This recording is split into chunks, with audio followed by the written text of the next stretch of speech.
Best quality service. ಸಿಸ್ ನಂಗೆ ಇದು ಹೇಳ್ಕೊಡು. ಇಲ್ಲಿ ವಾಯ್ಸ್ ಕೊಡ್ತಾ ಇದ್ ಕಾಣಿಸ್ತಾ ಇಲ್ವಾ ನಿನ್ಗೆ? ಅವಾಗಿಂದ ಎಷ್ಟತಿ ಹೇಳ್ತಾ ಇದ್ದೀನಿ,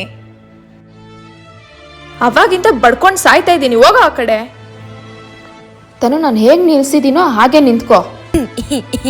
ನಗ್ತಾನೆ ಇದು ಯಾವಾಗ್ಲಿಂದ. ಒಂದ್ ಸರಿಯಾಗಿ ಬಾರಿಸಿದ್ರೆ ಅಳ್ತೀಯ ನೋಡಿ. ಇವಾಗ ಪ್ಲೀಸ್ ಮುಟ್ಬೇಡಿ ಅಂತ ಒಂದ್ ಡೈಲಾಗ್ ಹೇಳ್ಕೊಟ್ಟಿದ್ನಲ್ಲ, ಯಾಕೋ ಹೇಳ್ತಲ್ಲ. ಎಷ್ಟರಿ ನೋಡ್ಕೊಳ್ಬೇಕು ನಿಂಗೆ? ಅದ್ ಹೇಳಿದ್ರೆ ತಾನೇ ಗೊತ್ತಾಗ ಜನಕ್ಕೆ ಬ್ಯಾಟ್ ಟಚ್ ಯಾವ್ದು ಅಂತ.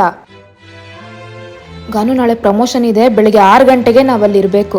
ಮಮ್ಮಿ ನಾಳೆ ನಂಗೆ ಬೆಳಿಗ್ಗೆ ನಾಷ್ಟ ಬೆಳಿಗ್ಗೆ ಹೋಟ್ಲಲ್ಲಿ ಪ್ಯಾಕ್ ಮಾಡಿಸ್ಕೊಂಡು ಹೋಗು. ಸರಿ. ಗಾನು ಇವತ್ತು ಹಾಕಿದ್ ರೀಲ್ಸ್ ನೋಡ್ದ, 20 ನಿಮಿಷಕ್ಕೆ 1,500 ಲೈಕ್ಸ್ ಬಂದಿದೆ. ನಾನು ಇವಾಗ ಹೇಳಬೇಡ್ವಾ? ನಾನು ಇವಾಗ ಮಾತಾಡ್ಸೋಕ್ರೆ ಮಮ್ಮಿ ರೇಗ್ ಬಿಡ್ತಾರೆ. ಸಿಸ್ ನಾನು ನಿನಗೇನೇ ಹೇಳಬೇಕು. ಸಿಸ್ ಮ್ಯಾಮ್ ನನಗೆ ಇವತ್ತು ಹೊಡೆದ್ರು.